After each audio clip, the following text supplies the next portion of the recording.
Vamos lá então para a segunda parte, né? Segunda parte aí da minha história, um pouco, tá? Tô resumindo, ok? Então, vamos para a segunda parte. Lembrando que no monte, quando eu tive a experiência, né, de arrebatamento, quando eu recebi, eu pedi para Jesus duas coisas. Uma delas foi o quê? Um testemunho. Exatamente. E isso aconteceu. Aos 9 anos de idade, meu pai, morávamos já em Ferraz de Vasconcelos. E ali, então, aos 9 anos de idade, meu pai estava com dificuldade para arrumar emprego. Então ali nós voltamos a morar lá na Brasilândia, lá na primeira casa onde eu nasci, na Brasilândia, num sobrado que era dos meus avós, o pai e a mãe do meu pai. E nós voltamos a morar lá, porque lá seria mais fácil, digamos assim, arrumar emprego para o meu pai. Então voltamos lá para Brasilândia, nesse sobrado.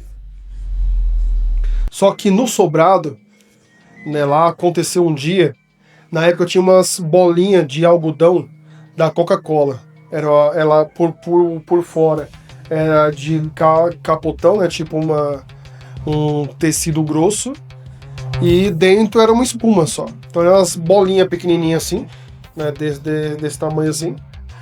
E eu estava na varanda do sobrado e um amigo meu na rua. Se não me engano, o nome dele era Laércio, acho que era, na época.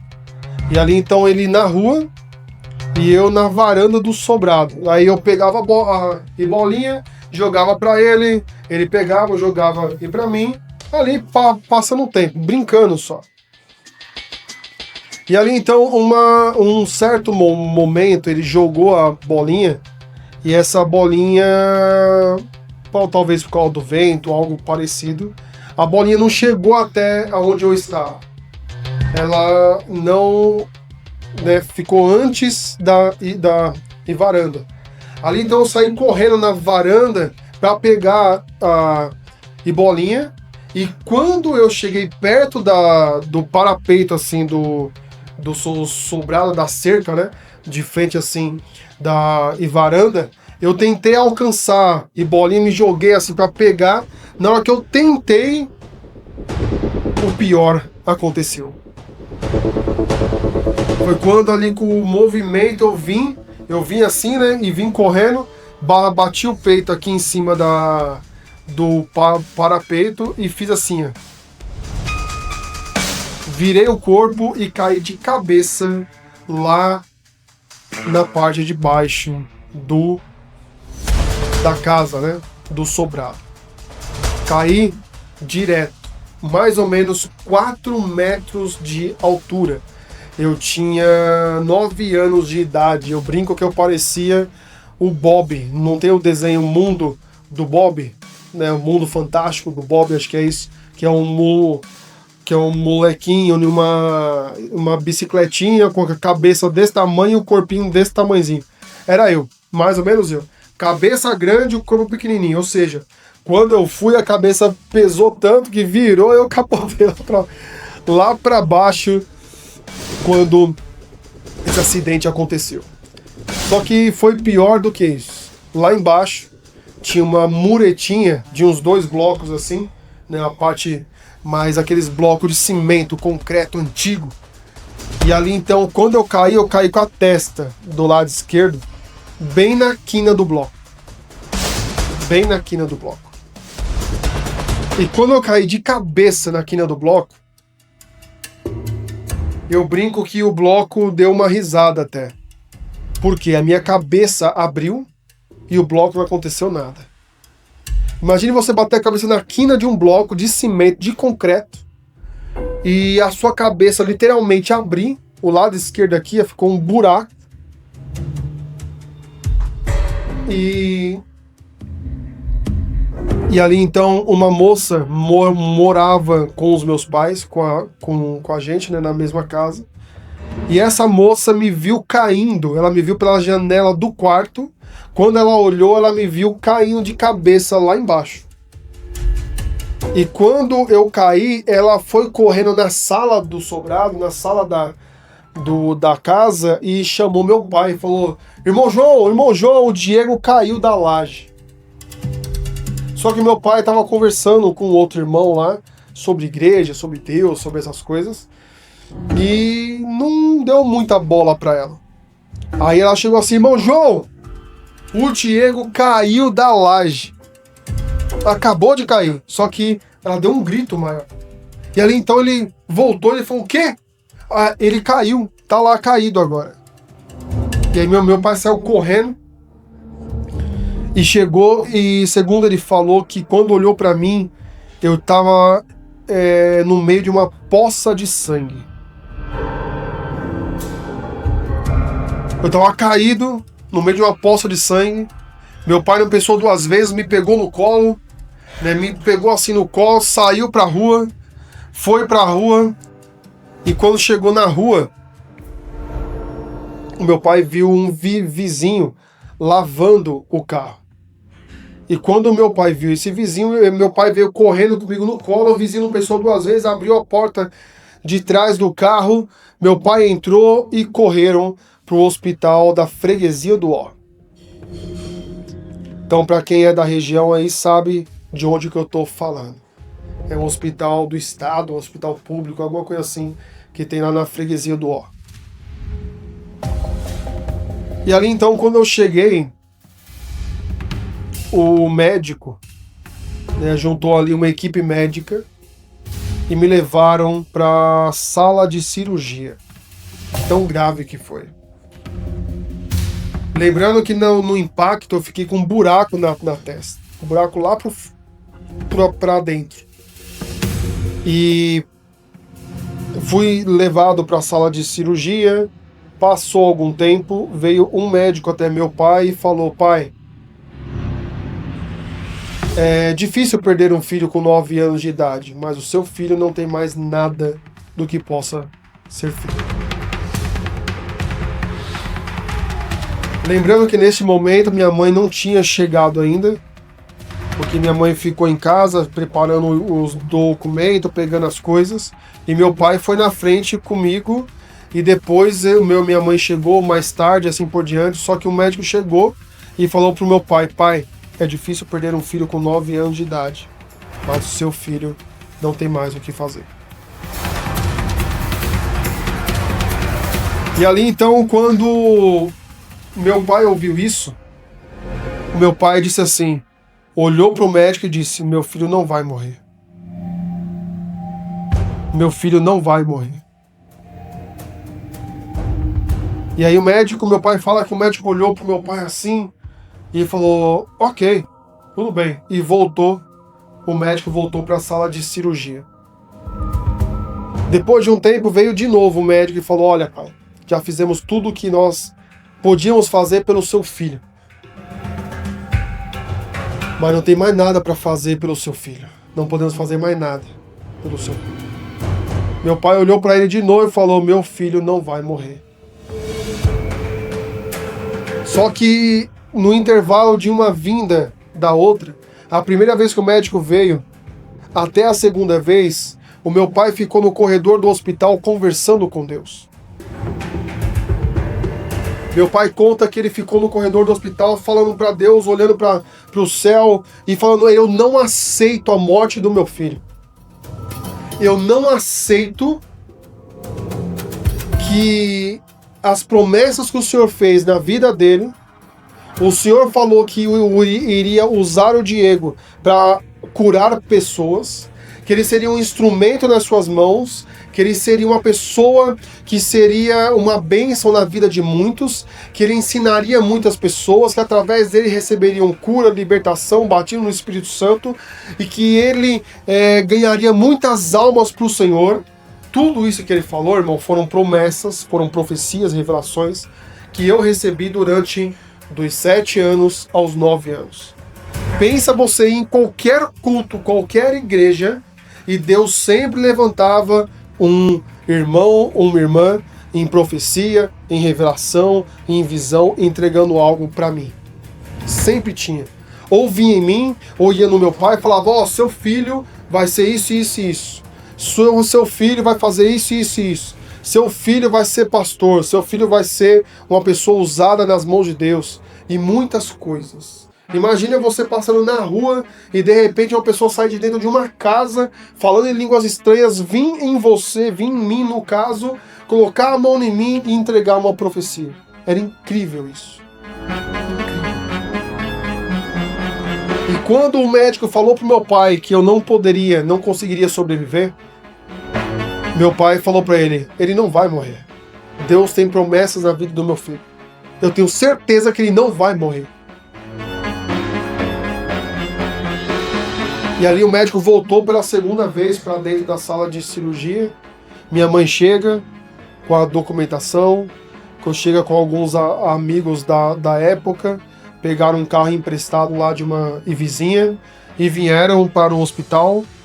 E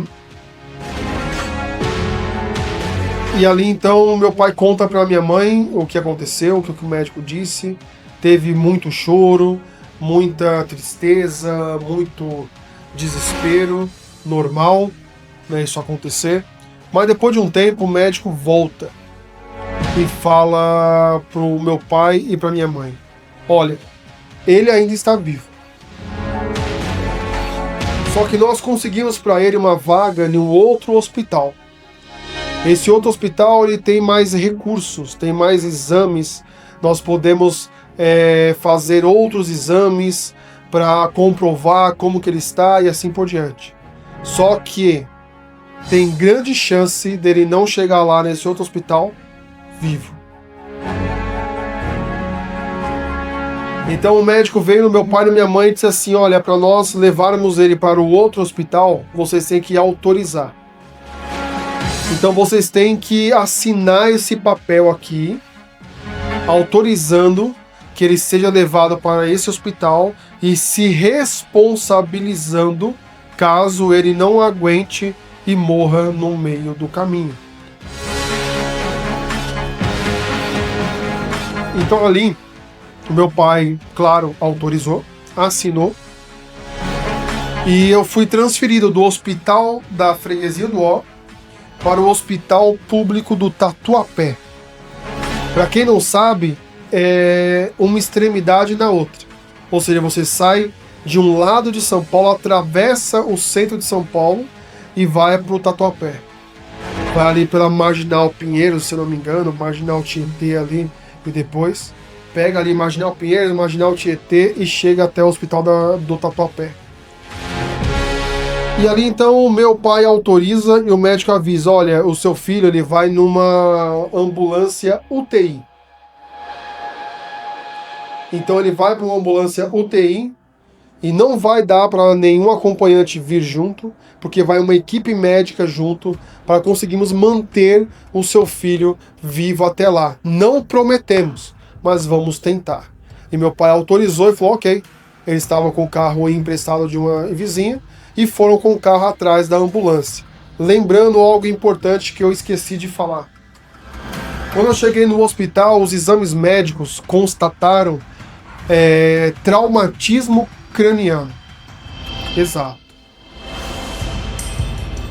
Traumatismo craniano, para quem não sabe, é quando você bate a sua cabeça. Independente da gravidade da pancada, é um traumatismo. Pode ser traumatismo nível 1, 2 ou 3. E ali então, no meu caso, foi nível 3, porque não foi só um trauma. Trauma é quando você bate. Uma batida de cabeça é um trauma. Agora existe o afundamento de crânio, que foi o meu caso. Além do trauma, teve o afundamento de crânio. Essa parte do lado esquerdo, aqui a testa, afundou. Ficou um buraco. Meu pai falava, ou fala, né, que ficou um buraco na minha testa. Lá no fundo mesmo, um buraco grande.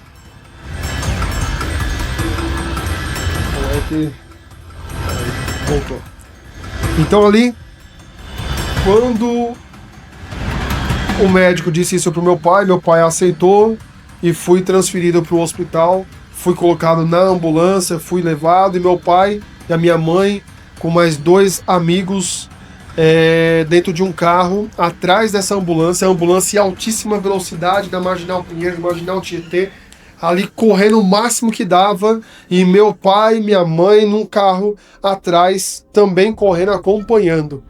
Quando ali dentro do carro, minha mãe chorando, meu pai chorando, esses amigos também chorando, um desespero muito grande dentro do carro, e ali então, de repente acontece um silêncio. Fica um silêncio, segundo eles contam, fica um silêncio dentro do carro. E quando esse silêncio acontece, de repente minha mãe ouve uma voz. Essa voz fala assim para a minha mãe: você acredita que eu posso curar o seu filho? Minha mãe fala que de repente, no meio do silêncio, saiu uma voz: você acredita que eu posso curar o seu filho? Ali então a minha mãe, ela fala que no pensamento, né, ela falou: sim, eu acredito que o senhor pode curar o meu filho. E ali então, quando ela fala isso, a voz fala para ela assim: então olha para a ambulância e veja eu curando o seu filho. Lembrando, a ambulância estava no meio da Marginal, não lembro, não sei se era da Marginal Pinheiros ou da Marginal Tietê, em altíssima velocidade, quando a minha mãe olha para o carro, para a ambulância, e ela vê 2 anjos descendo do céu e entrando dentro da ambulância. Os 2 anjos, um deles com a maletinha de primeiros socorros na mão. E a minha mãe viu eles descendo e entrando dentro da ambulância. Só que a minha mãe, ela viu isso e não falou nada na hora, no momento lá, no carro. Ela viu e ficou quieta. Ficou em silêncio. Até que chegamos no hospital do Tatuapé. Chegando no hospital do Tatuapé, foi separado também uma equipe médica do hospital do Tatuapé para cuidar de mim. Lembrando, veio uma equipe médica da freguesia do Ó, dentro da ambulância, e lá já estava preparada uma outra equipe médica para cuidar de mim. Então foram 2 equipes médicas de 2 hospitais diferentes para cuidar de mim. Fui levado para a sala de cirurgia, foi feito vários outros exames, várias outras coisas, e depois de algumas horas, o meu pai e a minha mãe é chamados em uma sala dentro do hospital. O enfermeiro foi buscar meu pai e meu pai veio junto, a minha mãe, se não me engano, não veio. Meu pai foi andando, caminhando. Quando ele chega num corredor, perto de uma sala, e ele ouve uma briga, uma confusão. Ele ouve 2 homens brigando, gritando muito alto, falando um pro outro muito alto. Quando o meu pai chega próximo e vê, e o enfermeiro fala: ó, é essa sala que o senhor pode entrar. Tá, o senhor pode entrar, que os médicos já estão esperando o senhor. Quando meu pai chega na porta, a briga era entre um médico, que era um japonês lá da freguesia do Ó, e a briga era com o outro médico do Tatuapé. O médico da freguesia do Ó era o médico responsável pelo hospital. Era o especialista lá, chefe da cirurgia, alguma coisa assim. Chefe do hospital da freguesia do Ó, um japonês, brigando com o chefe do hospital do Tatuapé. E quando meu pai chega na sala, eles olham pro meu pai e falam: ô, senhor João, entra aqui. Meu pai sentou em uma cadeira, e ali então o médico da freguesia do Ó, o japonês lá do outro hospital, do primeiro hospital, vira pro meu pai e fala assim: pai, nós estamos aqui discutindo por quê? Os exames feitos na freguesia do Ó, está aqui, ó, tá constando que o seu filho tem traumatismo craniano e afundamento de crânio. O seu filho saiu de lá entre a vida e a morte. Eu falei para o senhor que talvez ele nem sobreviveria de chegar aqui. Esse, o médico da freguesia do Ó. Quando ele tá falando, o outro médico do Tatuapé interrompe ele e fala: então, senhor João, muito prazer, eu sou fulano de tal. Não lembro o nome dele. Ele vira pro meu pai e fala assim: na freguesia do Ó, realmente, os exames que foram feitos lá, consta traumatismo craniano e afundamento de crânio no seu filho. Esse exame aqui, realmente, é de uma criança à beira da morte. Mas esses exames aqui são os exames feitos aqui no Tatuapé. E comparando o primeiro exame da freguesia do Ó com o exame do Tatuapé, que nós fizemos aqui agora, os dois exames estão corretos. Os dois exames são a mesma pessoa. Mas a criança que estava com afundamento de crânio e traumatismo craniano na freguesia do Ó, alguma coisa aconteceu que ele chegou no Tatuapé e não tem nada.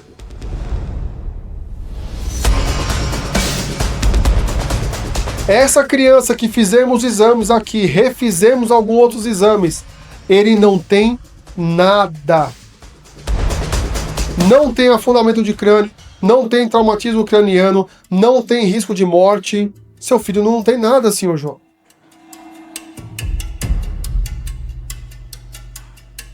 Só que o médico disse: não temos como explicar isso. O motivo da briga dos dois médicos, da discussão, era essa.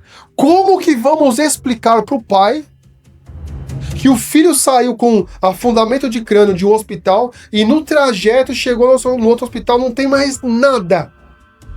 Como vamos explicar isso para o pai? Como vamos entender isso? A briga deles era essa. Mas o meu pai virou para eles e disse: eu falei que meu filho não ia morrer. Eu falei para você, meu pai olhando pro médico da freguesia do Ó, eu falei para você que não ia morrer. Ele não ia morrer. Esse é o resumo, tá, do meu testemunho. E ali então voltei pro hospital da freguesia do Ó, fiquei 3 dias em observação, tomei ponto na testa, tomei ponto também no pé esquerdo, por causa da queda, machuquei o pé, machuquei a testa, mas não passei por cirurgia, não passei por, digamos assim, não tive que colocar implante, ferro na cabeça, nada disso, nada disso. Eu só fui para a sala de cirurgia para os médicos me manter vivo.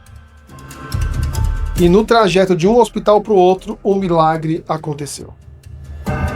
Então, tipo assim, esse é um resumo. Tem mais partes do meu testemunho, mas se você quiser, eu vou postar aqui no canal Discípulo Diego Freitas. E eu vou contar um pouco da história, sempre vou estar contando algumas coisas, mas isso aqui eu só tô resumindo para você algumas partes da minha infância, ok? Depois de um tempo, né, com 9 anos, passei por tudo isso, depois trabalhei em rádio, dos meus 13 aos 19 anos, trabalhei em rádio, casei com 19 anos, com 20 e poucos anos, eu fui separado a pastor, em um grande ministério, não vou dar nomes, ok? Fui separado a pastor, tanto eu quanto a minha esposa, estudamos, nos formamos na área pastoral, temos formação pastoral, e cheguei a ser co-pastor, auxiliar de pastor, pastoreei uma igreja junto com outro pastor na época, e quando eu terminei o curso pastoral, que nós iríamos assumir uma igreja, ali então começaram a fazer algumas exigências de nós, a qual eu não concordava. Exigências a qual o foco era dinheiro. e não as almas. Exigências de pregações de teologia da prosperidade, é o que você vê nos dias de hoje. E ali então eu fiz o curso, fiz tudo que eles pediram, fui fiel, fazia parte da reunião de pastores já era chamado de pastor, reconhecido como pastor no ministério e assim por diante. E chegou um momento num curso, no último dia de curso, eu estava no curso pastoral, eu e a minha esposa, quando de repente, irmão, aconteceu algo sobrenatural. Sabe quando aquele filme Matrix, quando dão um tiro no Neo, que é o personagem principal do filme, e ali então as balas ficam em câmera lenta? Ali então em câmera lenta foi a mesma coisa, comigo aconteceu no meio do curso. Nós ali fazendo o curso, vários pastores do ministério, o pastor presidente da base, né, do setor, tava lá. E quando ali estava dando o curso pastoral, de repente eu ouvi um silêncio. Eu vi assim a professora que estava dando aula, ela estava falando em câmera lenta. Os movimentos dela assim estavam em câmera lenta, bem devagar. Quando eu vi isso, eu falei, eita, nós, lascou.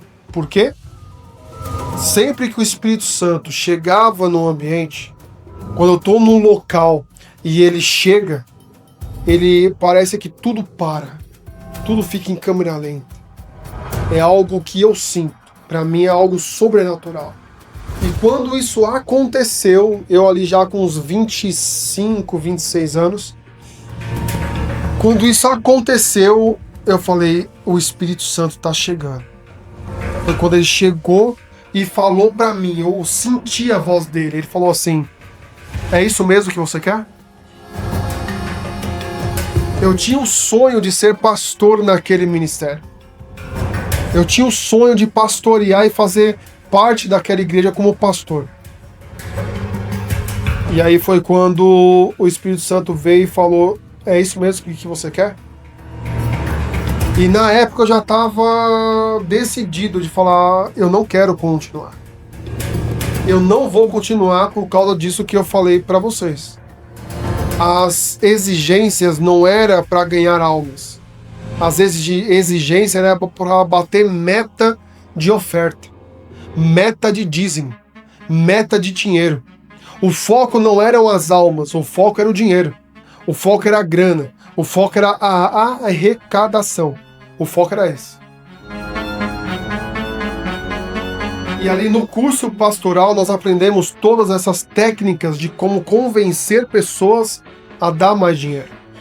E aí foi quando eu tomei a decisão de falar, eu não quero continuar nisso. Não quero fazer parte disso. E ali então foi quando o Espírito Santo veio no meio do curso e falou, e aí? É isso mesmo que você quer? Você vai fazer parte? Você vai pastorear nessa igreja? Sim ou não? Aí eu falei pro Espírito Santo, não vou continuar. Não vou fazer parte disso. E o Espírito Santo disse, ok, pode deixar que eu vou resolver isso. E ali, irmão, resumindo, depois disso, pensa ali só pastores de idade avançada, muitos pastores de idade avançada. Eu era tratado como um filho deles e de repente, depois desse dia que eu falei para o Espírito Santo que eu não iria continuar, e o Espírito Santo falou, pode deixar que eu vou resolver tudo. Quando isso aconteceu, simplesmente parecia que eu tinha xingado aqueles pastores, tinha maltratado aqueles pastores, tinha feito algo de humilhação naqueles pastores. Exato. Porque o tratamento mudou muito. O tratamento que era como filho virou algo terrível. Terrível. E ali então passaram-se o tempo até o momento que eu cheguei no pastor que era meu professor, digamos assim, né? era o responsável por me ensinar a pastorear e assim por diante. Até que chegou o momento que eu cheguei nele, pedi uma reunião e falei para ele que eu vou embora. Então eu não vou continuar no ministério. E esse pastor, irmão, para você ter uma ideia, ele me amaldiçoou. Falou coisas terríveis sobre mim, falou coisas terríveis sobre o meu ministério, sobre a minha vida, mas eu já sabia que iria acontecer essas coisas.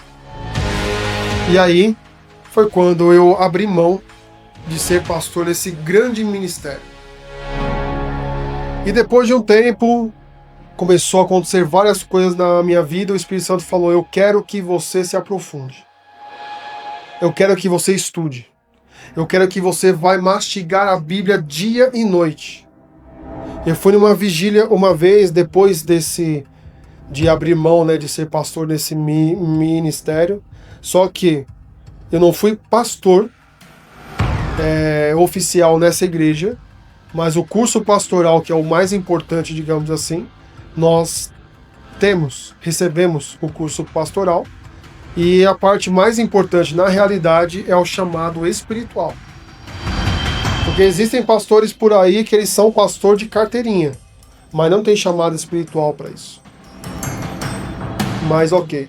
Passando um tempo, eu conversei com o Espírito Santo falou assim: eu quero que você leia a Bíblia, mastigue a palavra, jejue e faça o que eu vou te ensinar. Só que um dia eu fui numa vigília perto de casa, em uma igrejinha pequenininha.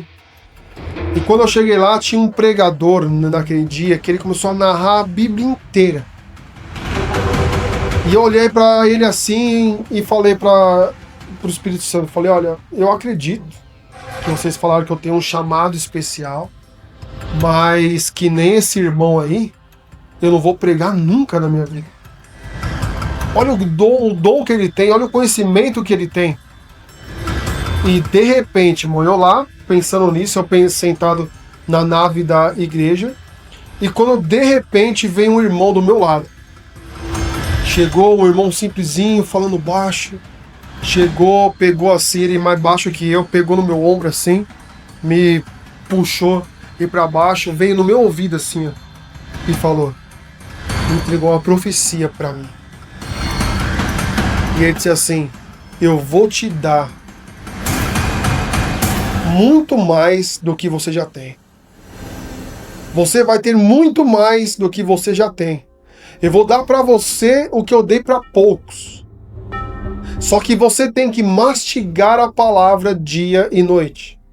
Você tem que ler a palavra dia e noite. Você tem que orar, você tem que jejuar. E você tem que fazer tudo isso que eu vou desenvolver o dom em você. Você vai receber muito mais do que você já tem. Essa foi a mensagem que o Espírito Santo, a profecia, né, daquele senhor para mim, da parte de Deus.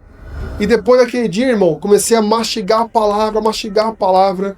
Foi quando lá no primeiro vídeo que eu falei, né, sobre o Palavra que Restaura, no segundo vídeo, aliás, que eu falei do Palavra que Restaura e falei do Ministério Quero Conhecer Jesus. O Palavra que Restaura, ele surge aí. Eram vídeos do Diego falando sobre Jesus, pregando sobre a palavra, pregando sobre textos bíblicos e deixando Deus me usar. E mastigando a palavra dia e noite, estudando muito, jejuando. Para vocês terem uma ideia, eu cheguei a fazer jejum todos os dias de 12 horas. Passei vários e vários dias jejuando 12 horas todos os dias.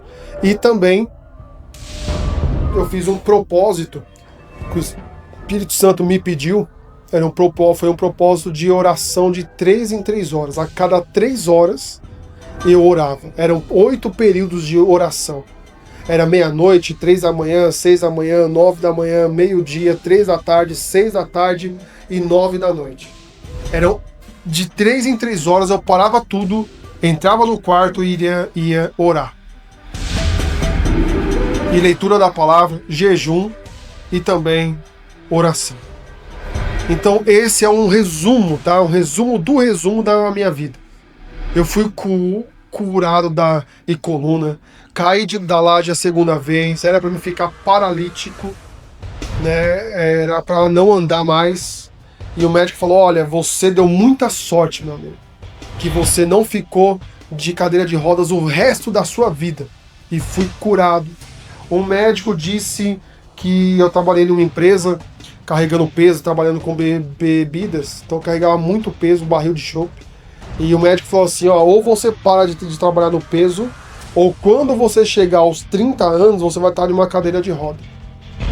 Você não vai andar mais. A minha coluna era assim, ó, parecia um S. E ali, depois de alguns anos, eu saí dessa empresa, fiquei sem trabalhar no peso e fui fazer os exames médicos, né, para ver como é que a coluna estava. E o médico que fez os exames, o ortopedista, ele pediu novos exames e ele falou: cara, o cara desse exame aqui, ó, e esse exame são duas pessoas diferentes. Daí ele foi e disse: aqui, ó, olhando a sua coluna, nesse exame e nesse exame, dá pra ver que é a sua. Não tem erro médico, não tem erro de exame. Ele falou: é a sua coluna, mas aqui a sua coluna parece um S e aqui a sua coluna tá perfeita.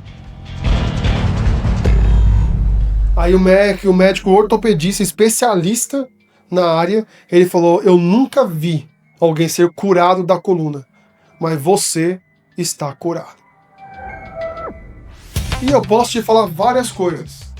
Quando, através de mim, o Espírito Santo curou várias pessoas em uma igreja de um problema grave que tinham no joelho. Posso falar para vocês sobre o dom de curas, o dom de revelação, o dom de visão, o dom de profecia, vários dons. Graças a Deus, todos eles eu fui usado nos dons e posso contar para vocês experiências. Mas eu não estou aqui para falar de mim, tá? Só de mim. Eu só contei para você sobre mim em 2 vídeos para fazer um resumo para você saber quem sou eu. Eu sou um cara que abriu mão de muita coisa para viver o máximo do mundo espiritual. Estudei sobre religião, estudei sobre religiosidade não, sobre espiritualidade, estudei sobre demônios, estudei sobre espíritos malignos, estudei sobre espíritos humanos, estudei sobre orixás, estudei sobre guias, estudei sobre santos da Igreja Católica, estudei todas as religiões. Passei os últimos anos da minha vida estudando até desenvolver o que o Espírito Santo me deu. Que é o quê? É o ministério Quero Conhecer Jesus. São 3 coisas a qual o Espírito Santo me ensinou que todas as pessoas, mais de 200 pessoas do Brasil e de vários países, fizeram o que eu ensino. Uns receberam curas, outros receberam libertação de vícios, outros receberam libertação de possessão demoníaca, outros receberam restituição do casamento, outros receberam curas de doenças gravíssimas e várias coisas aconteceram. E o que eu tenho para falar para você é: esse vídeo conclui quem sou eu. Mas sabe quem sou eu na verdade? Eu sou um instrumento. Só isso. Eu sou um instrumento, a qual Deus usa quando Ele quer, Jesus usa quando Ele quer, o Espírito Santo usa quando Ele quer. Eu não faço milagres, eu não curo pessoas, quem cura é o Espírito Santo. Quem cura é Jesus e quem cura é Deus. Eu sou só um instrumento nas mãos da Trindade Santa. Um instrumento que está aqui para ajudar você e te ensinar como ter intimidade, como ter amizade com o Espírito Santo e receber da parte de Deus tudo aquilo que Ele tem para você. Quanto mais você estuda, quanto mais você aprende, mais você quer. E eu te garanto, você pode ser curado, pode ser liberto, pode ser transformado. Ok? Esse é mais um dos vídeos deste curso do Movimento QCJ, Movimento Quero Conhecer Jesus. Você está fazendo parte deste movimento. Agora vem as partes mais importantes desse curso. Os próximos vídeos, as próximas aulas, vai ser para te ensinar sobre os segredos do Quero Conhecer Jesus. Ok? Eu encerro aqui então esse vídeo que eu falo sobre o testemunho do Diego. Quem é o Diego Freitas? Quem é o discípulo Diego Freitas?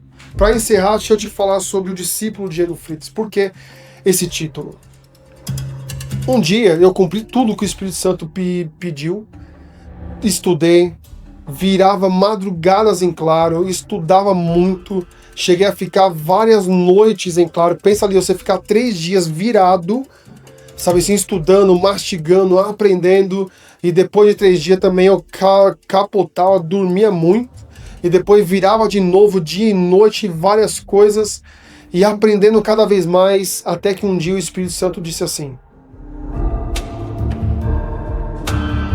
Na madrugada ele me visitou e disse: parabéns, você acaba de receber a honra de ter o título de discípulo de Jesus.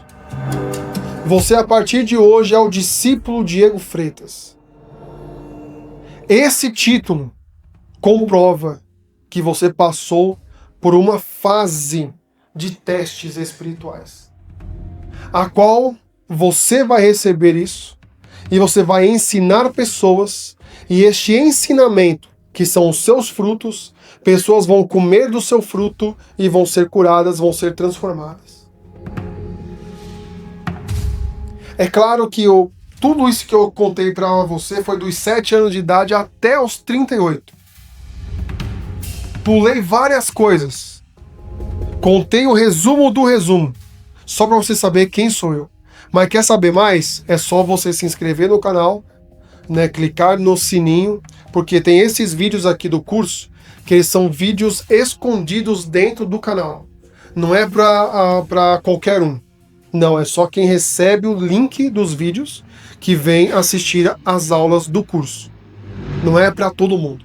Só que existem os vídeos que eu gravo, que é para o público, para qualquer um que queira estudar, queira ouvir a palavra, queira aprender, que eu conto também vários trechos do meu testemunho nesses vídeos também, ok? Então que Deus te abençoe grandemente.